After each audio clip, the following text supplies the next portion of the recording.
All right, everyone. So update on the 52. Boom. Boom.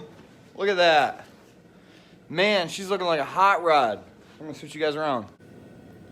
All right, so I got all this done in honestly a matter of a few days. It looks really complete, but I mean, we still have a ways to go. This is literally all mocked up. You can see here, like those aren't tight.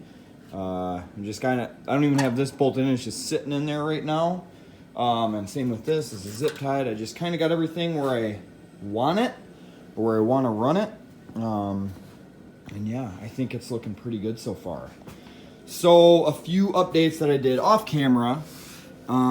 This alternator bracket I actually cut, and I think I got the rest of it over here. I just cut the power steering side off. Garbage. Yeah, so this is the spot I cut, and honestly, me and Austin did it with a Sawzall right on the ground. So, and it worked out good because we modified the hot side a little bit. So, look at my goobly gob welds. So yeah, kind of got that routing where power steering pump would hit this originally. And then there is, it's hard to tell on camera, but there is a bit of space in between that and the radiator. Plus this has to move forward about a ½ inch, just when everything tightens up. So that's kind of how we got it routed. Yeah, and literally just mocked this up for the turbo. This is actually connected to the intercooler right here. There's enough space here where it won't burn. This is gonna be wrapped anyways. But yeah, I think that looks pretty cool. Yep, and it sits good. We actually put the hood on the car. It does clear. I don't know why people online were concerned about the hood hitting the turbo. I don't understand. There's tons of room in this car. So yeah, and no, this is not this is not the exhaust I made. That was actually my original exhaust exit coming up this way out of the first setup I did for the Camaro. So it was just funny how it was laying on the shelf and we were able to bolt it on. Because I did want to get an idea. I am running a 3-inch exhaust out of this. This is a 4-inch, but I'm running a 3-inch exhaust down with the muffler. So that way we don't cut up the fender, we don't cut up the hood. It's gonna look completely stock from the outside, which is gonna be cool. So yeah, yep. Burnouts and ice cream for this car.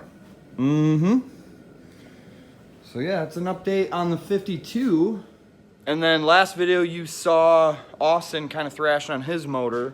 Well, look at this. Look at where he's at. We are getting stuff done in this garage. It's fantastic. So he's got the LS1 water pump on there. He just got these on yesterday. These are awesome. They're expensive, but they're awesome. And here's that deal we always do. So we tap right into this, and I get this fitting from Menards for like 90 cents. I just get a bunch. The oil feed, which we got on Alyssa's car, hers has got the same thing. This is already screwed in, tightened, and it's already on the turbo, ran under the intake. This is a mock-up intake, but it's the same deal. It's a Trailblazer SS intake with a 92mm throttle body. She's getting the one off my car though, that setup. The intake, throttle body, injectors, everything. So, because I am upgrading. But yeah, this looks pretty cool. And his drain clears right here. So he'll have turbo sitting up top. And one thing we are both gonna get that I don't know why I'd never thought of before with other projects. As you can see right here, it's gonna be hard to snake a rad hose underneath this because that's where the outlet for the radiator is, like right under here. So what I'm gonna do is I'm gonna take this off and we're gonna buy a swivel one. They sell one that you bolt in and you can swivel it whichever way you want. So on the 52, we'll swivel it straight down and we'll have literally a 90 hose, and that'll be that. It'll be super easy. So yeah. And then Skylar's car, we got the fuel tank in. I don't know if we said that in the last video. We got the fuel tank in. He did some work on his trunk, getting the sound deadener in and everything. I do want to show you guys his cluster.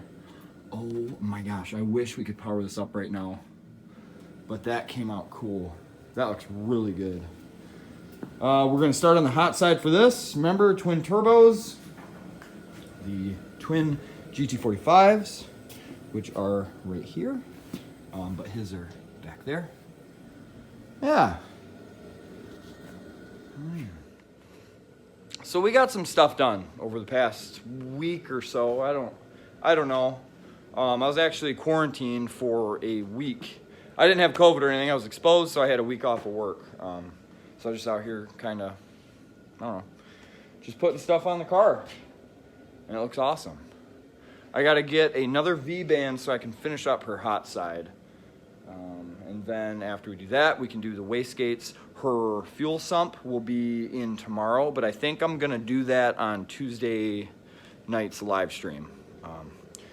So yeah, it's the same one as Skylar's. We got a diesel sump. It's got a feed and return port built right into it. And they say you don't even have to drop the tank, but I would like to drop the tank out of this just to do it for video purposes. And honestly, I'd like to see how bad it is up under there. This car's clean underneath. Like, I'm not worried about it. The car is clean, but I still got to know. I got to know what it looks like, so we'll take it out. And I'll probably do that tomorrow. It's the weekend. It's Friday, so I'll probably do that tomorrow night. And yeah. But tonight, I think what I'm going to do is probably tighten everything up, like the fenders and stuff, and get it to where it's sturdy. That way I'll know exactly where everything's going to sit, so we can start on that right now. Okay, so a lot of, let's say, sturdying up the car I just did. So now the radiator is bolted in, set of zip ties. We got new bolts, washers, nuts on there. Same thing with the fenders. Put washers on here, new bolts and nuts all the way across, and that side too. The only thing I got to do, I still have to I have to find the right bolt for the bottom of this fender, because the fender actually has a threaded part and it takes a certain bolt, obviously. So I got to find that still, but other than that, everything's sturdy. Like, it's not going anywhere. Don't mind the noise, it just rattles, but it's sturdy. We're not going anywhere. That makes me happy. It moved stuff just minor, so it didn't affect anything at all. But yeah, that's it. That's probably gonna be it tonight. I'm gonna try to find that other bolt and get that fender bolted in. I have a plate for the bottom that secures this front grille, so it's not so flimsy. I'm gonna put that on, and then I could probably start running the cold side from this end. No, before I do that, I'm gonna make brackets. That's what I'm gonna do. I'm gonna make brackets for the intercooler, because that's not, the only thing that's held on right now by is the cold side to the turbo, and it's just kind of sitting in there. So I'll make brackets for that, and might be on the next video, but that's a quick update on the 52, and we're gonna keep thrashing on it. So definitely, probably gonna be done way before spring, but it's still a fun project, so we're gonna keep going. All right, catch you later.